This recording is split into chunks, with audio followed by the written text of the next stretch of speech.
for the World Entrepreneurship Forum Junior. You're the president of the World Entrepreneurship Forum Junior on the global scale. So you're going to share the recommendations and the project itself. All this you've been working for 1 year, and in the past 2 days you were with your fellow colleagues of Junior Forum around the world here in Singapore. Thank you, Thomas.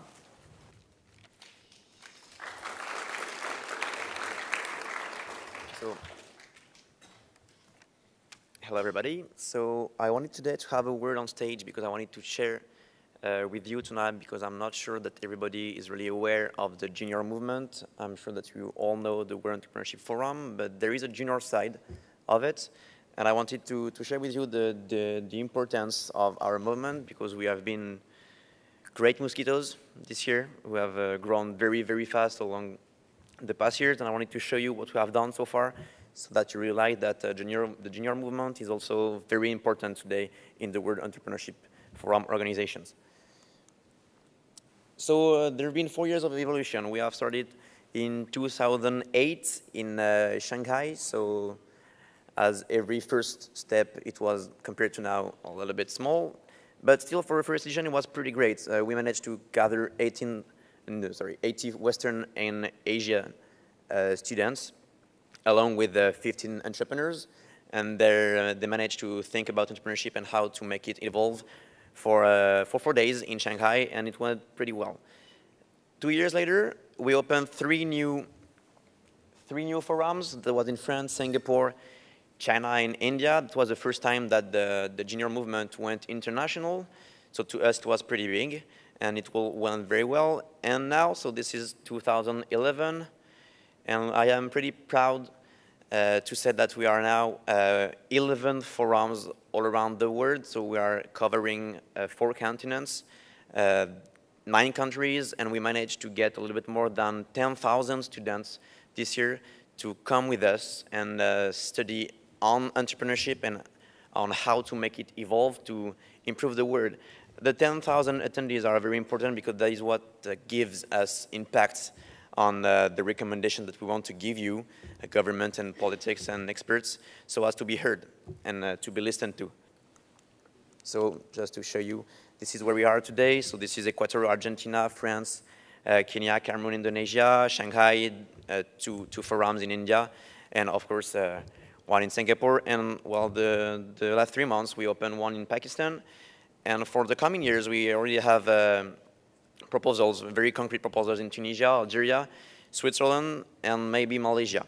So this is getting pretty big, which means that next year we should have 15 forums around the world. And I think this is just the beginning, because this is, just the 5th year. So hopefully in 5 more years, we should be like all around the world, especially in the United States, Canada, and Russia. So why did we did that? Joining this movement is pretty, that needs a lot of work. We are all students, so we have work to do on the other side. So why did we all do that? Well, if we have a look on the world that is coming, they will have a real change in the landscape.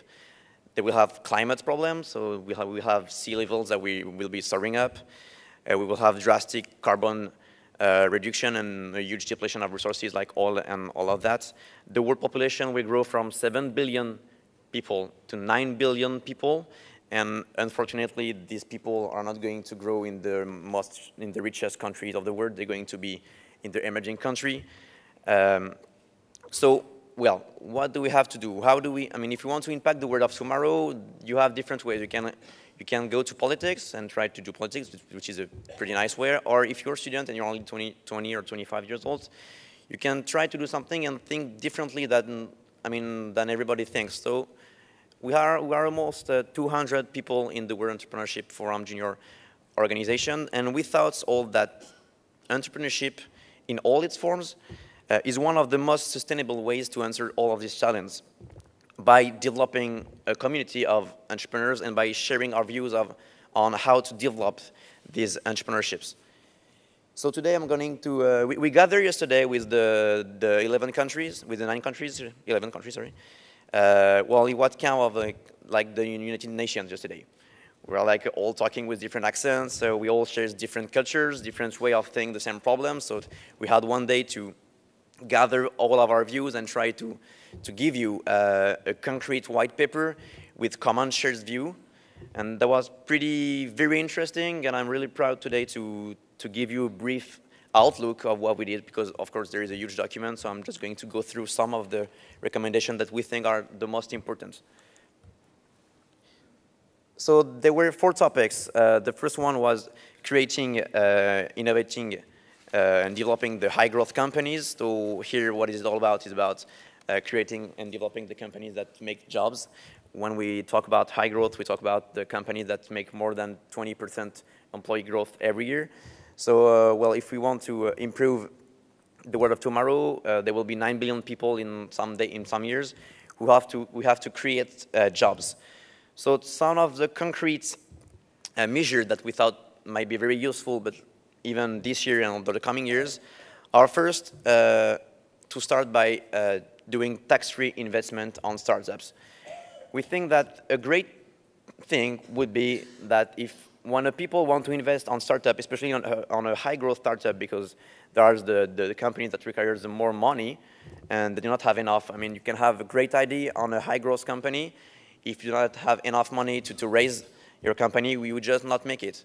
So having tax-free investment on startups will be a great way to push people, to boost companies, to invest on the new products, on the new companies that want to invest on high-growth company. That was our first measure that we wanted to point out on the high-growth problems. The second was about the call for tenders, the call for tenders that is made by the public sector. There is a huge problem on this, because when the government is doing a call for tenders, that is that it's trying to get a company to do a job, well, there is a problem. Here, there is way too much paperwork, so that when a small startup, I mean, they're showing less cost, they're saying that their price is lower and everything, but the government is not transparent enough on the call that they're doing to the markets.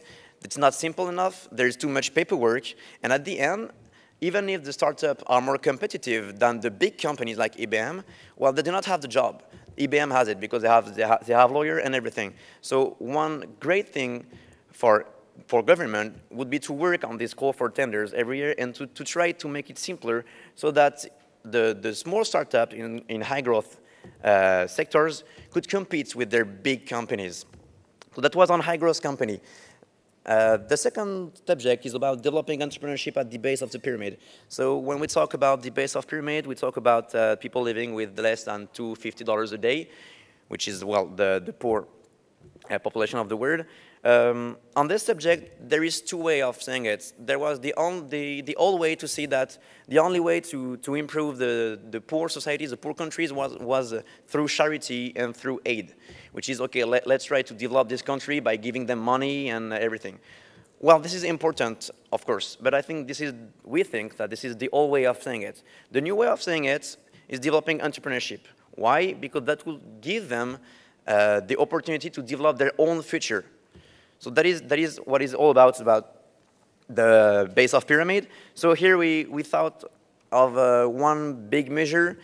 It would be to create in each state, I know it exists, I mean, like in Singapore, you have something like this, but almost in no other country in the world. It would be to create a Secretary of State for Business Startup that we call the SSBU, Secretary of State for Business Startup.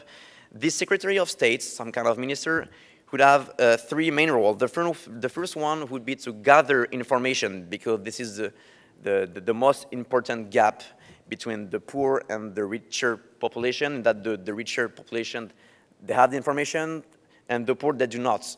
So that'd be great to have one ministry that we only deal with, well, okay, let's give information to these poor people, because even if we are doing great things, well, the guy who lives with less than $2 a day, I have to go quicker, well, they will not receive information, so they will not benefit from it. First thing. Second thing, put entrepreneurship at the center of society. That means that, for example, in the unemployment agency and everything, when someone is going unemployed, well, just put a sign and just say to him, hey, by the way, okay, you don't have any work, you don't have any job, but there is entrepreneurship. So if you want to do something about it, well, we can help you. So put really entrepreneurship at the center of society. And the last point in this was to create a new way of funding without spending money, because there is something that government can do. Well, today they do not have money, so they cannot spend money on that. They will have to go quicker. But they could create some kind of website where there will be some kind of crowdfunding. What I call crowdfunding is making people like you and me paying for them. I mean, sharing everybody, putting your project online. The government will help you do that. And then people who are interested in your project will invest on your project. And then the government help you find money, but they do not invest money, because today, particularly in Europe, that we do not have money anymore. So, and then I have to go really quicker. So, okay, just the last point about entrepreneurial cities, because I think this is important. We thought about creating safety nets. So what I'm talking about when I say safety nets, when you are an entrepreneur, the great deal is that when you fail, well, you lose everything. You lose your job, you lose your salary, sometimes then you lose your wife. So this is even worse. And then you don't have a net, a security net. So what you have to, what would be great is that when you lose your job, you'll be better followed by governments to find either a new one, or even, that could be great, to have some kind of unemployment allocation, like some countries in Europe, when people have a job, if they lose it, well, for 2 years, they get a salary for being unemployed, because that's what helped them then recover and find a new one. So why not create some kind of unemployment allocation, but also for entrepreneurs, so that they do not fear to say, okay, I'm 35, I want to create something. What if I lose? If I lose, I'm 40 years old, I lose everything.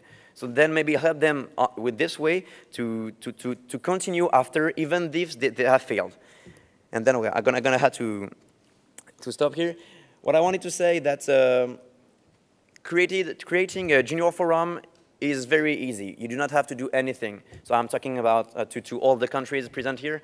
You do not have to do anything. You just have to give some junior the work to do, and we will do it for you. So if you want to invest in entrepreneurship and you think that it is a good way to improve tomorrow's world, well, do something. Just create in your own country a junior movement, and we'll do it for you. That's it. Thank you very much.